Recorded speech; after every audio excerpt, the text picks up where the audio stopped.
berbagai kondisi yang ada di Jakarta. Traffic jam, orang bermigrasi, bagaimana polusi yang terjadi. Saya pengen dapat statement yang clear dari Mas Anies.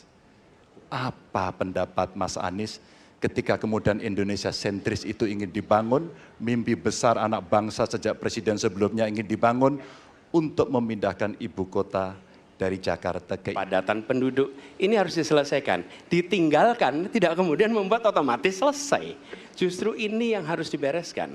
Kalau kami melihat, begitu kita bicara lalu lintas, kontribusi aparat sipil negara di dalam kemacetan itu hanya 4-7%.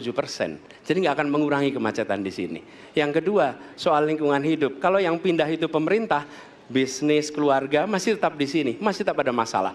Karena itu kami berpandangan, masalah yang di Jakarta harus diselesaikan dengan transportasi umum yang dibangun.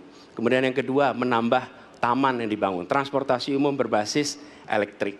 Dan itu semua dikerjakan untuk membuat Jakarta menjadi kota yang nyaman, aman, kota yang membuat kita bisa hidup dengan sehat. Itu terkait dengan Jakarta. Jadi jangan kita meniru pemerintah Belanda. Mereka punya kota tua. Ketika kota tua turun permukaan, mereka pindah ke selatan, bikin di sekitar Monas. Ditinggalkan, masalah tidak diselesaikan. Kita harus menghadapi masalah dengan menyelesaikan. Lalu yang kedua, terkait dengan IKN.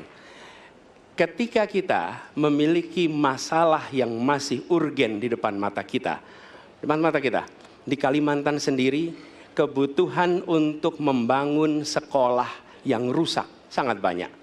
Membangun kereta api atau jalur tol antar kota di Kalimantan itu urgen. Yang merasakan dari uang itu siapa? Rakyat.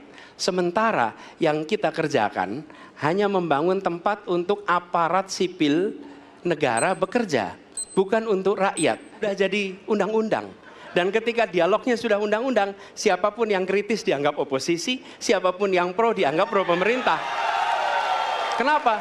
Karena tidak ada proses pembahasan yang komprehensif, yang memberikan ruang kepada publik. Ini negara hukum, bukan negara kekuasaan. Dalam negara hukum, berikan ruang kepada publik untuk membahas sebuah peraturan sebelum dia ditetapkan. Tapi ini nada-nadanya seperti negara kekuasaan, di mana penguasa menentukan hukum. Dan kemudian dari situ kita berdebat pro kon.